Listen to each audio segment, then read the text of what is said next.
The Wilds Files is an immigration law podcast. The content shared on this podcast is for informational purposes only and does not constitute legal advice. The views expressed by the hosts and guests are their own and do not necessarily reflect the opinions of any organization or law firm. Listeners should seek the counsel of a qualified attorney to address specific legal concerns. By listening, you acknowledge that the host and guests are not providing professional or personalized legal advice. Welcome to the Wilds Files. The files are open.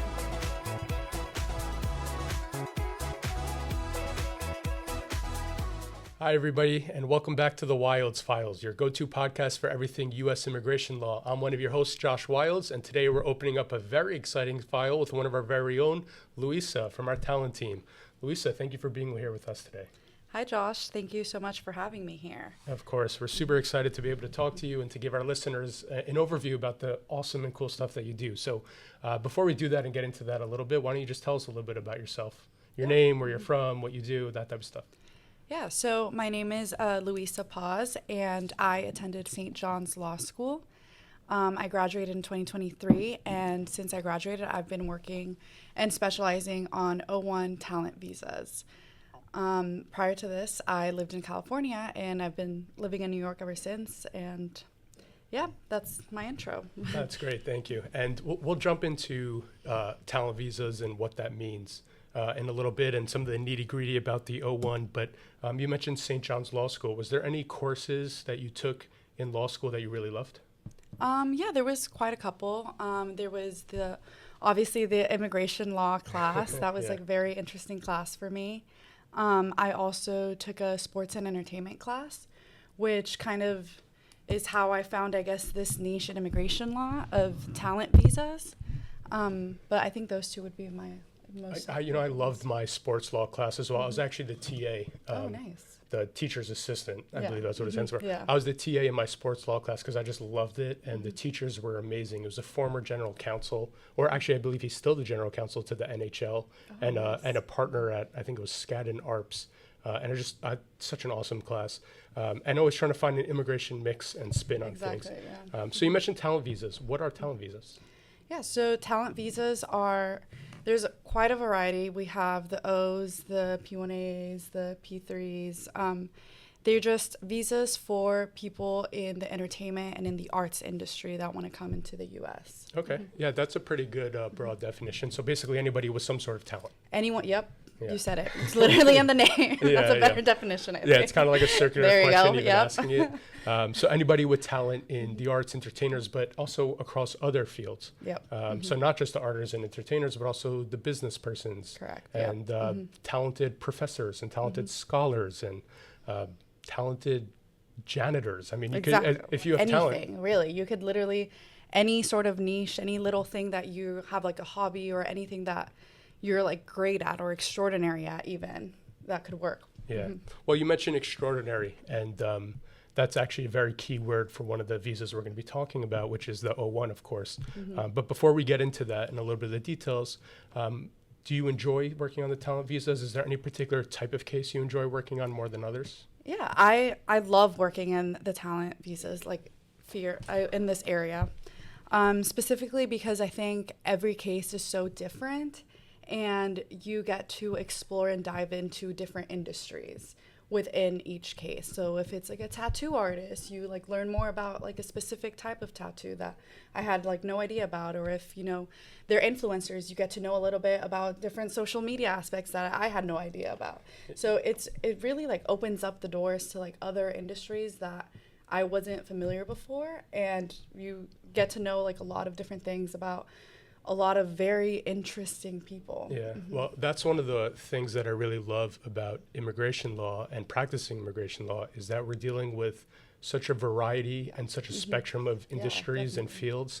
You could spend an hour in the morning working on an influencer case and then an hour working on a business person case and then an hour working on someone that's doing blockchain and AI and then an hour, you never know what you're going to get. Yeah, you jump from time to time. Yeah, so it's really, it's exciting because each case is so unique to the person, to the field, to what they're doing that it's not repetitive. And even when it's the same industry, they have different accolades. Exactly. A different resume. And and everyone has like their different niche, even if it's like, a lot of influencers, they have their own little department that they like are experts in. So it varies so much. That's a great thought. And I do want to talk about niches, particularly when we get to maybe some of the O-1Bs, and we'll flesh it out with some of the influencers. But now that we mentioned a lot of these alphabetical letters and O or P, I mean the entire alphabet. Yeah, exactly. The alphabet soup of visas. What is an O-1 visa? Yeah, so an O-1 visa, kind of like we were talking about, it is for someone that has extraordinary ability. And there's a bit of a tongue twister. Yep, it is. There's there's two types of O-1s. There's the O-1A and the O-1B. O-1B is for anyone in the arts, kind of anyone that has some sort of artistic talent will fall into it. And then the O-1A is all athletes, business people, anyone else that also has talent. Mm-hmm. Okay, so just to break it down a little bit, the O visa then is for people who are extraordinary at what they do. Yep. Yeah, so that's why that word extraordinary was so important that you brought it up, because that's the standard that immigration goes by. Every visa type has their own standard. For example, for Ps and athletes, it's generally, are you internationally recognized? And we could do a whole other conversation about that. For H's, it's whether or not you're working in a specialty occupation and you have the right degrees. Exactly. But for O's, it's are you extraordinary? So what does it mean to be extraordinary? That's a great question.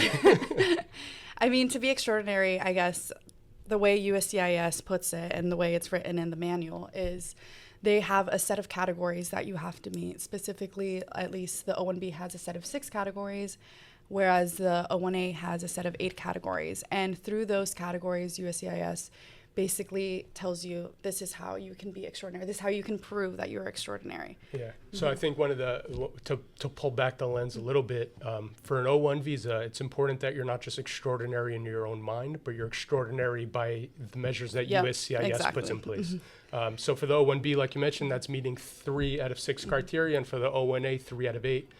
And this criteria is an enumerated criteria in the regulations and the statutes and the case law, where it's specifically listed. You can't just say, hey, I'm amazing and I'm so good at X, Y, and Z. If it doesn't line up perfectly, it's not going to matter. You're not considered extraordinary. Exactly. Yeah, it's a little tricky the way that they have set it up, but I mean, each industry is different, and there's a way to kind of fit into each category depending on your industry. So let's talk about let's use an example then, and we kept bringing up influencers, and that's kind of a newish area for immigration, and it's a unique area for immigration. I always like to picture, the immigration officers looking at people's Instagram profiles and trying to determine if they're extraordinary. I don't even think officers know what social media is. Like, I would love to see them log into like an Instagram account. Like, I don't even think they have social media accounts. So I think for them, seeing these petitions from these influencers is so confusing sometimes. I can imagine. So so you mentioned O-1A being for athletics, business, education, that type of stuff. O-1B being for artists and entertainers. Where do influencers fall into that? So influencers would fall into the O-1B categories because they are considered artists in what they do. They're content creators. They create content that all of us get entertained by. So I think they would fall under the O-1B category. Awesome. So we're meeting for the O-1B 3 out of 6 criteria. 3 out of 6, correct. So for an influencer, and without we don't have to name each criteria. I mean, every case is different, but what are some of the types of evidence that you're providing, or certain things you're trying to prove to show that an influencer is quote unquote extraordinary? Yeah. So we look at different things. All influencers are very different, but for the majority, we look at brand deals. What kind of brand deals have you been getting? What kind of companies are giving you brand deals, and what kind of companies are interested in your work? Another thing is press. I know in this day and age, paper or articles are not a big thing, but it is still a thing that USCIS looks at. Whether it's online articles, getting your name out into these big publications is a big thing. We got a request just on that, and then we'll go back to the other categories. We got a request from immigration for newspaper clippings on a case recently. It's what's a newspaper clipping? What does that even mean? Our newspaper, at least in this now, is social media. So their posts should be considered at least published press, but it's still different. So USCIS still has a little bit to catch up on. So brand deals, press. What about following? Following is a big one too. It's making sure that you have some sort of success in your field. What is your standing and as an influencer, on Instagram or on TikTok or any other social media, like whether it's Twitch or Twitter or /X, everything. Just where do you stand above all other influencers? Like, what is your following? How many people do you influence? Yeah, that's a really good way to phrase it. As in, to be an extraordinary influencer, you have to be able to influence. Exactly. And I don't think there's any magic number that makes people hit that metric. No. You can, and this goes to what you were talking about before, is that idea of being in a niche. So not just being an influencer, but maybe being a lifestyle influencer, or being a gaming influencer, or being a influencer who honestly who does you could do IRL anything stuff. at this point. Exactly. Yeah. Like you can review like music videos. You can any sort of thing that catches people's attention, that gets like your numbers up on like your following, your likes, your engagement, like anything works. Yeah, and that's the number one question I get from people who are interested in the O-1 visa as an influencer or content creator is, how many followers do I have to have? And there really is no magic number. Yeah, it's about proving that you're at the top of your field in your specific niche of influencing. And if you could do that with the right evidence, you have a good shot. Yeah, the number, like you said, the number is really not set in stone. There's like a lot of people that maybe don't have the highest numbers of followings, but like, they have huge brand deals because they do influence a large set of people, and they other companies and other people like do follow what they have to say. And so it really varies.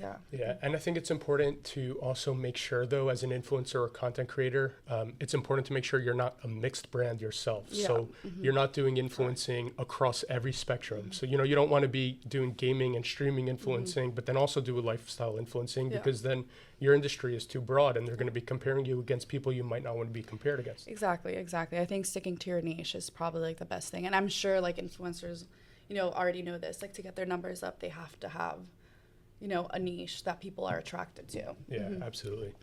So that's for the O visa, which is a temporary or non-immigrant visa. It allows you to be here for a short amount of time, at least in the grand scheme of things. But what about immigrant visas or permitted status? Is there a way, for example, for an influencer or someone who's talented, and there's multiple ways, but maybe you want to just focus on one, for getting a green card in the United States? Yeah, so the path for that would be an EB-1A visa, which is also a visa for extraordinary ability. An EB-1A, obviously, because it is an immigrant petition, the standard is much higher. You still have to be extraordinary, but at this point, you have to be at the very top of your field. Yeah. They do a totality of the circumstance test, essentially, at the end to determine, okay, you might be strong enough for an O. And you know what, the way I like to explain it to people is, here's your average person, and then here's your O-1 person in that field, and then here's your EB-1 person in that field. I mean, they're really at the top of what they do. And that leads to a green card, which is great. That's lawful permanent resident status in the United States. It allows you to essentially start building and accruing your physical presence towards citizenship, which is a dream of a lot of people. I mean, that's the American dream right there. It is right there. Yeah. Cool. Any interesting influencers, and obviously only ones that we have permission to mention, that you enjoyed working on their cases? I mean, I enjoy working on everyone's case. All right, good answer. Everyone's case is great. But I think a couple, I would say probably Alinity. She's like a very big one. I really enjoyed working on her case. She's really great and has such a strong case. That's where we got to like see how big influencers really are and like the huge impact they can have on different people. So that was a good case. Also, I worked on a gaming influencer, which I was not familiar with gaming too much, and I really got into it. It's like super interesting. Was probably Natasha Donald. Yeah. She was also a great client to work with. That was both very cool cases, and that kind of brings up a little bit about how different it could be. So you have Alinity, who's in one spectrum of the influencing aisle, let's say, and Natasha, who's in a totally different spectrum. She's competing in gaming and kind of like an esports athlete, which we do visas for a long time as well. Cool. Yeah, those are definitely fun cases. Any advice, if you have any, for people who want to get an O visa, either as an influencer or just in general? How can they build their portfolios? There's things that they should start doing early on before they approach a law firm or in the middle of approaching a law firm. Just any advice you have. Yeah. I mean, it's one thing also that I would say, just to kind of say, you have to ask yourself, like, are you extraordinary? And like be confident in that and know that, you have the skills and your niche is important. But a lot of the stuff is, like we talked about earlier, is like, published press is a big one that USCIS really values. So, getting your articles out there, getting what you're doing, published by other people, your work is pretty important. Brand deals are pretty big also, depending on the company, and just your followings and your engagement. Other than following, I would say more than following count, I would say engagement is more important, because that's how you can really prove that you are making an impact on people and people are following what you have to say. Yeah, and in terms of the press, it's, you want really authentic press, not paid for press. Exactly. The government is very good at picking up when press is paid for. They're picking up very well. Yeah. And they do their own research. So the government's using artificial intelligence and AI to ultimately determine if it's real press or if it was paid for, if it's backtracked or data mined. And it's really important to get authentic press. It's really important to build your following. Exactly. If you're an influencer, if you're a scholar, it's really important to get as many research articles published in professional journals and stuff like that.